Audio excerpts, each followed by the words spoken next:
Okay, right, something quite nice on the bench today. This is a Hunter FMAM one. There's a few different versions of the Hunter. This is the RP38A. It's a slightly newer one, I think, with the proper aluminium grill, and it is absolutely immaculate. I mean, it's almost like it's just come out of the shop, really. I mean, there's a little bit of dust in the top of the rec scene, but apart from that, it's absolutely amazing. Okay, we've got centre pin negative 18 volts.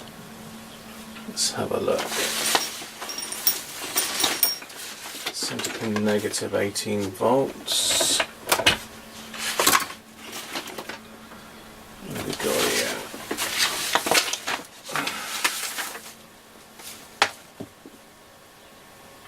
Yeah, I think we need a Hacker power supply for that one. So we're going to get a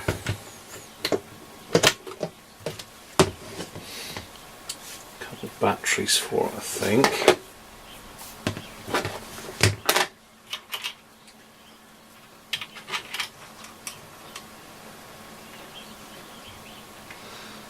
Again, it looks pretty much untouched, this one, but I think from what the owner's saying, there's some issues with the controls. They're all really scratchy, apparently, which is going to mean a chassis out job.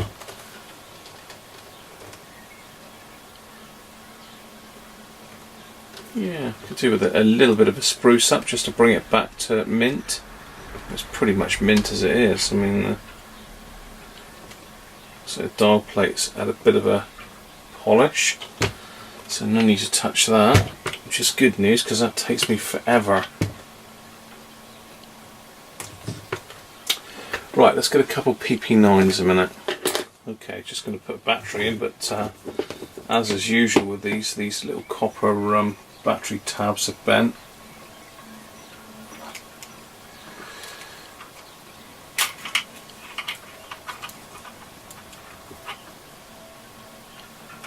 Just got to gently ease them in. You can easily overdo that. It's a bit there, it's not perfect, but doesn't seem to be a lot of length on that for some reason. Quite a tight connection there. In fact, so much so I can't get the battery in.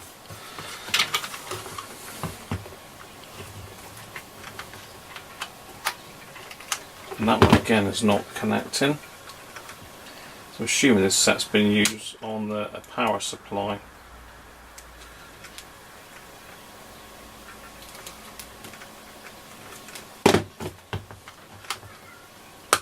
That's better. That was nice.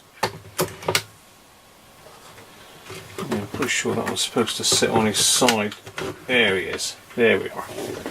Right, let's have a listen then.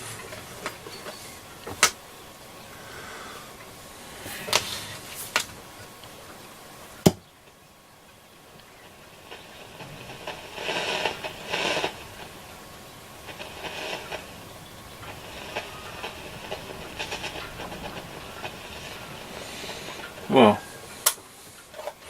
I might be wrong, but that doesn't sound scratchy to me. Let's have a go. Let's pop the aerial up. Being really careful with the aerial, I'm not going to put it the whole way up. Let's go VHF. Bass and treble about part way. Obviously they were informed. That then leaked at the ungodly hour of 1:07 on a newspaper site, and that when far up on basis. Yeah. Well, the tuning control between when people knew that there was a meeting and the content of the meeting was, which was at 10 o'clock in the morning London time, and so there was a organisation where they tell staff.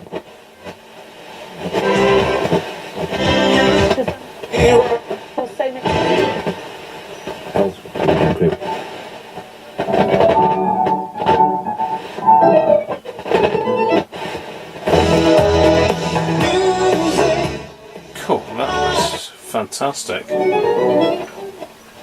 BBC doing the Bruce, it's better to buy before you read it yourself, I think. Bridge between rap.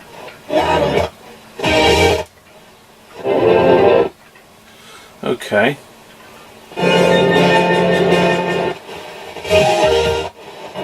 Let's try some talking. But he's from public service. Right, you're just fine. Well, I suppose you've got to step down sometime, don't you? 95, it's pretty good innings. I'd be happy stepping down from work at 95. I think he's done a good job. He shouldn't retire. He's still young now. He's still fit. At 95? Yes. Yeah, I think it's good. 95 now. You should carry on. That's not dirt, that's... Yeah. He can carry on, but maybe he's had enough for now. I think he's tired. Let's get a bit of inside track on this now from Germany. That's an electric issue, I think. Correspondent Jenny Bond. I asked her for the impression she'd formed of the Duke of Edinburgh. Oh, he's a great professional in a role that I don't think he ever wanted. He fell in love with the girl, not the role, you know. He fell in love with Elizabeth, and the rest is history. But he's been great at it, you know. He has said that he regarded, since his marriage, that his role has been... So there's something up there. To me, that sounds like a capacitor in the amplifier. 2 paces behind, give up his family name and all the rest of it. But he's done it very well. Why do you... In this twinkle.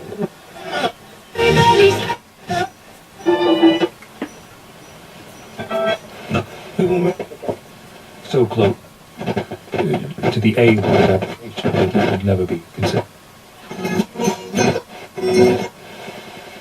We have and we have the rollover, and we have Matt in charge of the sport. Yes, Mourinho's changed his mind about the Europa League. Okay. Well, there's a couple of things there, really. It could be an issue with the tuning capacitor and the bass pot. I can't get any noise out of the on-off. Now, eastbound, there was a closure. They've reopened... A lorry that broke down on a fuel... Trying to get across... I think that's capacitors, you know. I think that's capacitors. I don't think that's dirty controls. That's saying that we have got... we've got a wire touching the case there.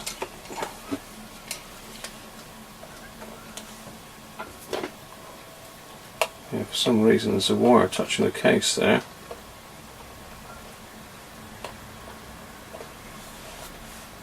Is that supposed to be touching the case?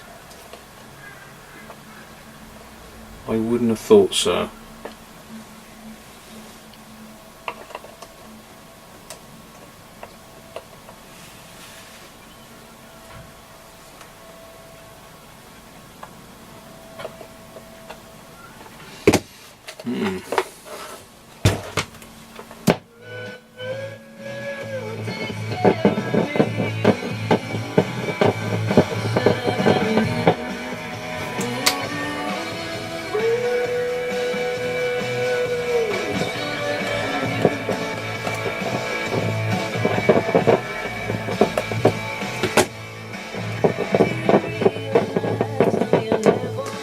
Okay, let's get that music on.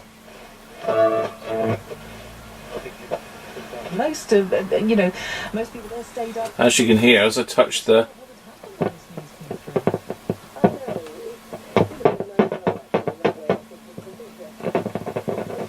So we've got a wire shorted on the volume, on the bass pot there.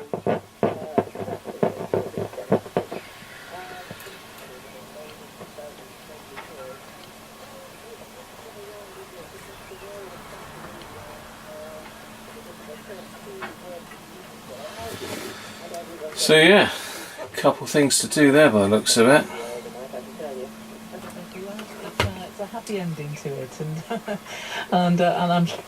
So a quick look at the... On Classic FM, we're hearing from Take That, Tchaikovsky, Right, the dial looks okay.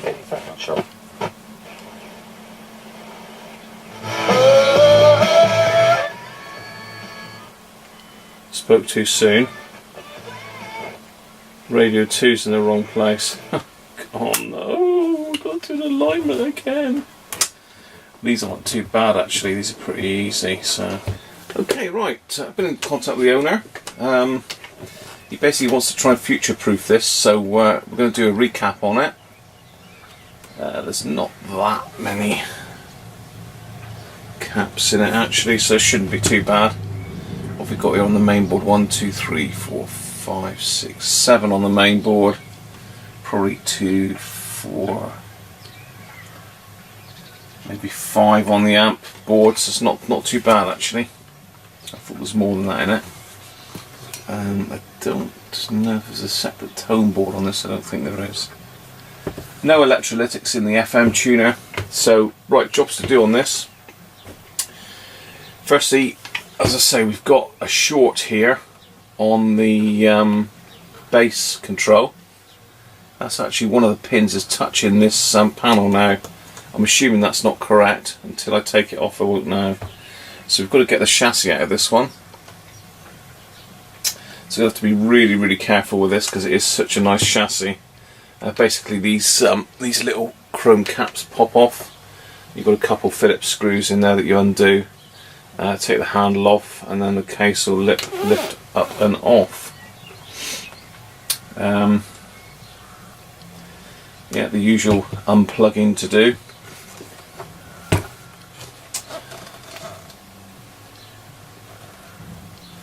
But yeah, really, really good condition.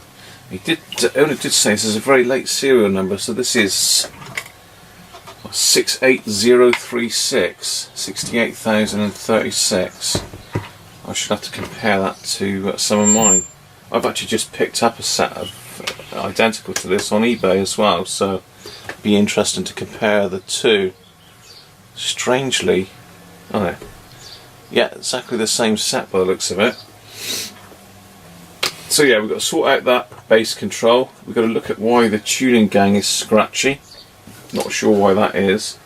Could just be a bit of dust in it, could be loose, could be anything, but I suspect more than likely it's either bad joints or capacitors rather than being a mechanical problem.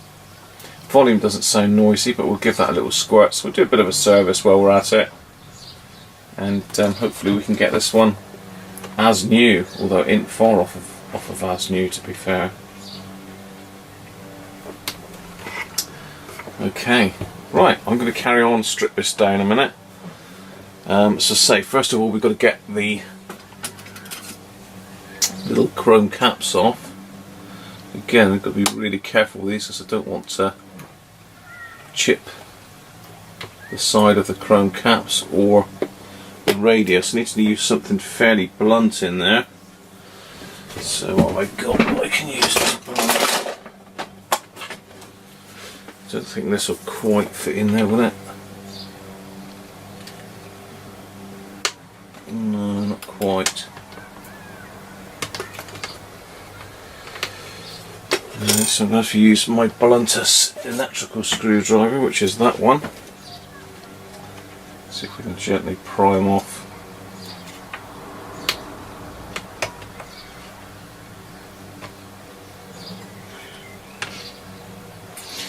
There she comes.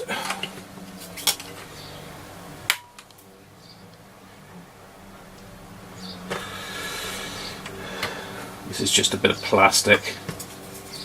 Old plastic spoon out of a mango jar. Mango fruit even. That's one. Unscathed.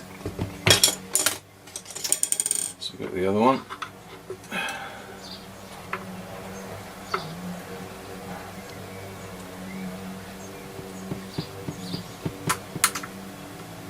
That one doesn't seem to want to come as nicely. Ah, there she goes.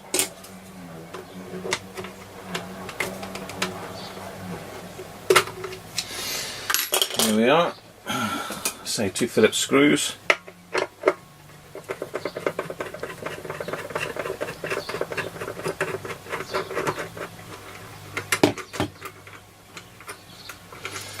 so don't lose a little rubber washer, etc.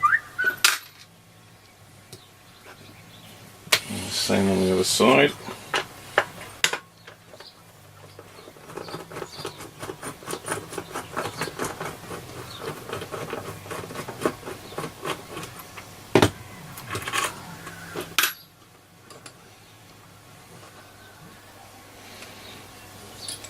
So it's a little brass insert and a rubber washer. You've also got a little washer there as well.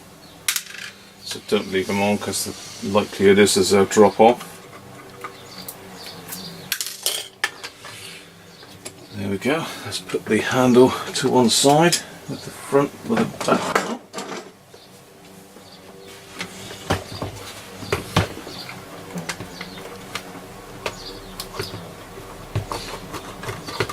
Okay, let's just get my rubber mat, lay this one down on its face.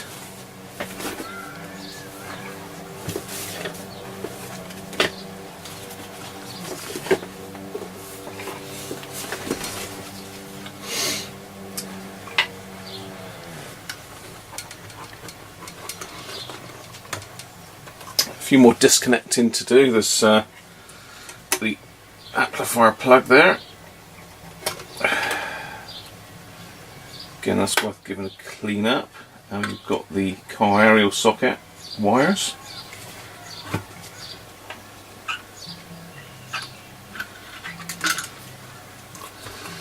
And on this side you've got the external power supply jack. And that is that. Just pop the amplifier section to one side and have a look at this.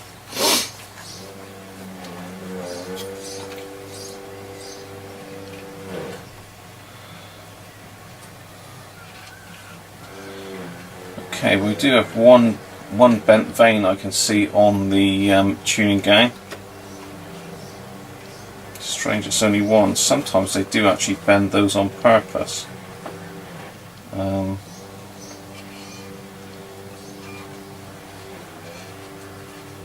There's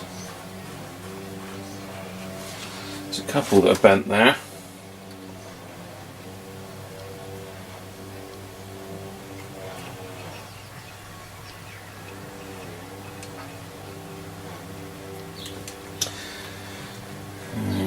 So look at this. Okay, yeah, I don't know why that is touching there. So we're going to have to whip the top panel off to get at those.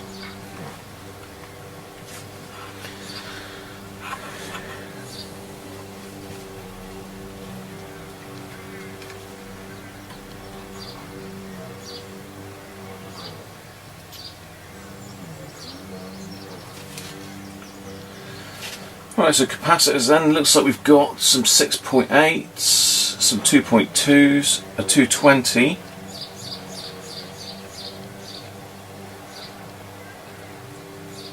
a 22, and there's one jammed in there, I can't see what that one is. All of those pretty accessible apart from this one at the back here, which is not accessible without burning lots of things, so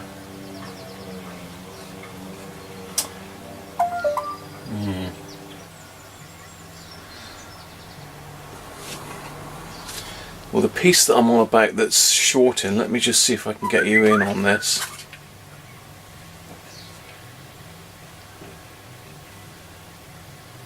That's the best view for you, probably there. Yeah, so you can see this connection here. That is one of the connections on the base pot, and that is actually physically touching the case there now. It's all quite tight, so I don't know whether that's like been altered and rotated around 180 degrees, because this one, the pins are quite away from the board, you know, from the metal chassis. So that's definitely an issue there. I'm sure that's not supposed to be like that. So bear with me, I'm going to start stripping it down a bit more. Okay, to get the top panel off, you just got to basically loosen the 3 screws either side, take the little brass strips off, again put them somewhere safe. Brass, chrome even. Cracking up, I tell you. Same on the other side. Just give them a little bit of loosen. Take them right out, I suppose, if you want to, but again we've got the lovely tape situation in here, where the top is actually double-sided taped on, which is very nice of Hacker to do that. But very often you can actually peel these and leave the tape on the top panel, which is preferable. But I have got what a lot of people have recommended, and that's some of that Goo Gone stuff, which is apparently very good for releasing this sort of stuff. Also, John on the workbench today has recommended putting Kapton tape back on this. I don't know why they bothered with that really, because the top panel has got slots and it will clamp down on that. It possibly is just to stop it rattling maybe, but this is definitely double-sided tape on these, which is a real pain. So let's pop the knobs off very gently. Again, these are in amazing condition. If it'll come off, come on. I mean, even the stripe on that doesn't need repainting that, so let's keep that one out. I don't know, I'm knocking about against all the others. So just the bass and the treble knobs.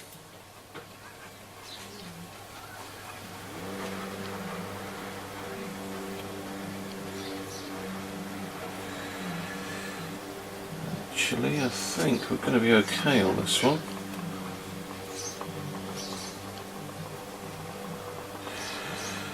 Yeah, I think this one may have been off before, so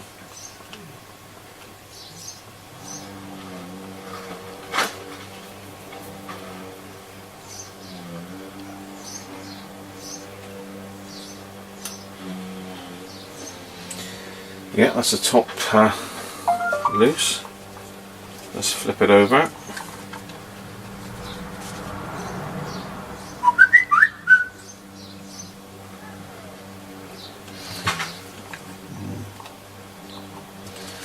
Yeah, this is coming as well.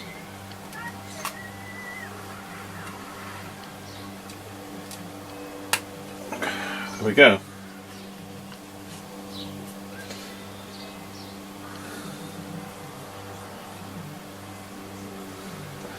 No breakout whatsoever on that one. Oh, it does need touching up in a couple places actually, where the paint's going thin. Oh, it has been touched up before that. Right, yeah, I did think this one may have been off before. Yeah, it has been touched up before. It's going to need some more, just for perfection. Okay, let's get that one safe. Let's have a look at this. Ooh.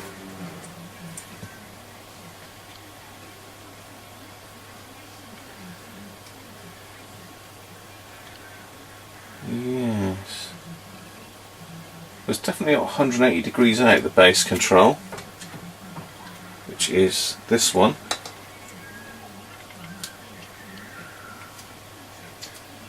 So I don't really know why it's shorting out. It looks like one of the pins is bent. So that should hopefully just be a case of getting hold of that pin with some pliers and bending it back. Now on these you can take this section out. I'm not sure, that doesn't look right to me. That wire there. Yeah, that's very strange. Doesn't look very hackerish to me, that.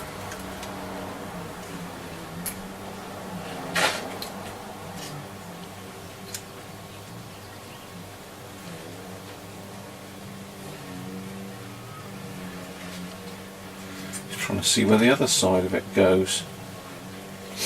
Anyway, what I'm going to do, I'm going to loosen off the top here. Not loosen it off, I'm going to take it right off. That'll allow me to bend the controls back out the way.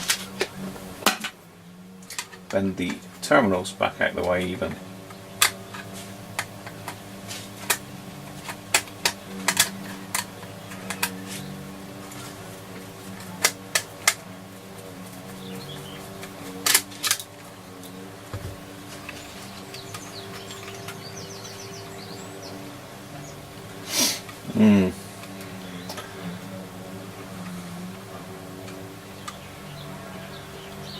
It does appear to be correct, that wire. I don't know what else you can do with that. Okay, well, as you can hear, I've got my desoldering tool on. I'm just in the process of putting the first capacitor in.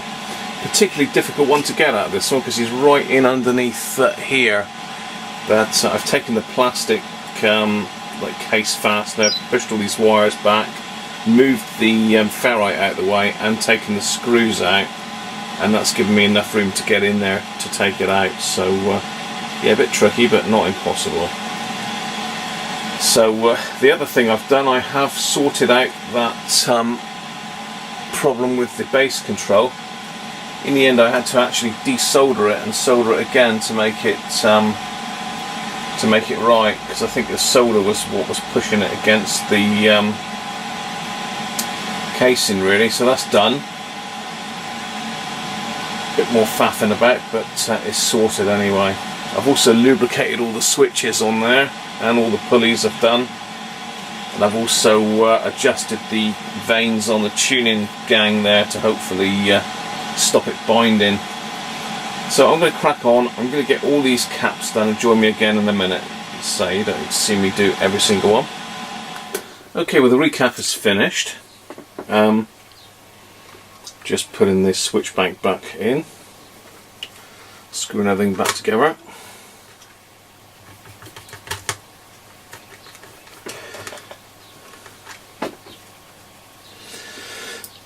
One thing I have noticed is this dial pointer isn't right. I would think somebody in the past has pulled that off and not put it back on properly. So I'm going to have to take that off and string it back on properly. Just doing that, that should give a bit of rigidity to the board.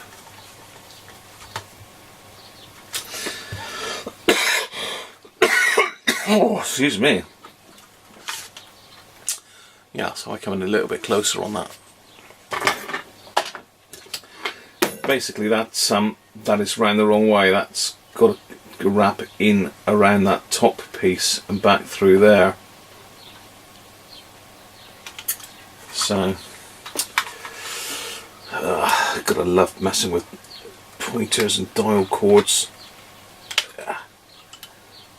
Okay, so it should be up around the back there, I believe, and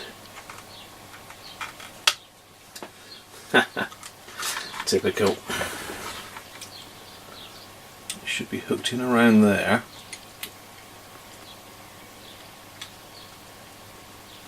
I got it? Yeah, there we are. That's how it should be, I believe. I'm going to double check mine, but I think that's got it.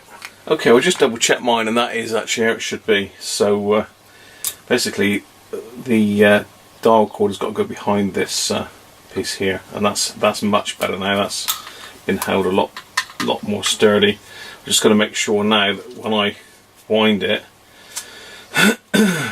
see, it looks like it's going that way too far because it's banging against that pulley. So I'm going to have to do a dial alignment with that one again now. Yeah, so it's not going far enough over this side. Plus it's fouling on that lovely wire.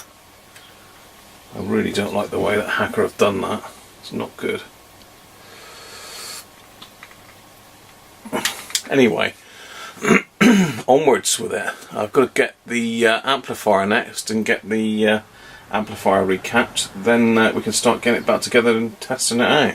Okay, well I've got the service manual for this one and just done the measurements. It's got to be 2.25 inches from this edge. Oh, you can't see. Bear with me, let's get it in a little bit. Maybe I've gone in a little bit too close. Right, so yeah, it needs to be 2.25 inches from the pointer, which is, let's have a look there. So that is now absolutely bang on 2.25 inches, which is there.